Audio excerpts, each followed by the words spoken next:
बर' सावथुन मुलुगाव फैगासिनो दं नैथि दाखा जोमै चिरांनि सापागुरियाव थानाय हिमालय हटेलाव दाखा जोमै 2 सावथुननि शुटिंनि थाखाय बेनार बेखेवबाय। बे सावथुना दिहुनजागोन पंकज लाहारीनि दैदेननायाव।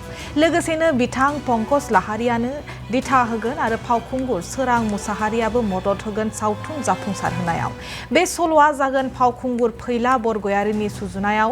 लोगोसेनो सावथुनाव फावखुंगुर हिसाबै फाव खालामगोन लिंसार मुसाहारि आरो फावखुंग्रि महरै मनालिसा हाज'वारी।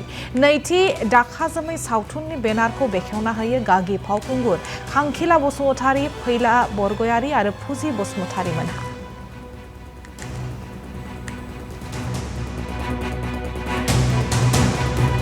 जोबोर मोजां मोनदों बेयाव बाहागो लाफैनो मोननानै। आङो जोंनि बे दाखा जोमै 2 नि डिरेक्टर आदा पंकज लाहारी आदा साबायखर बावो आंखौ बेयाव इनभाइट खालामनायनि थाखाय।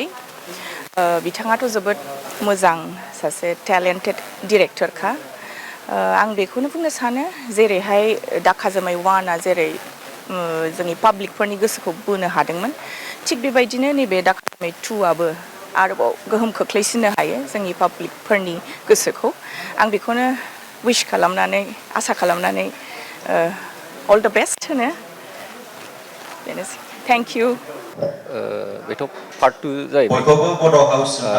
नाजानोसै जेसे हायो जेसे मोजां खालामनो जों नाजानोसै जयै टिमा रायजो राजाया अनसायनाय बायदि। दा बेनो आरो मोजां मोनदों खोबनो आरोबाव बे खाबुखौ। टारगेटआथ' रायजो राजानि गोसो देरहानाय। जोङो हाजासे खस्थ' खालामनानै सान हर बार अखा जेखौबो जोङो सिंखावलांनानै जोङो रायजो राजाफोरनि सिगाङाव मोनसे देरहासार सावथुन लाबोगोन, बे आंनि फोथायनाय। बयबो मोजां मोनगोन सावथुनखौ। साक्सेस जागोन आरो आंनि आन्दाज।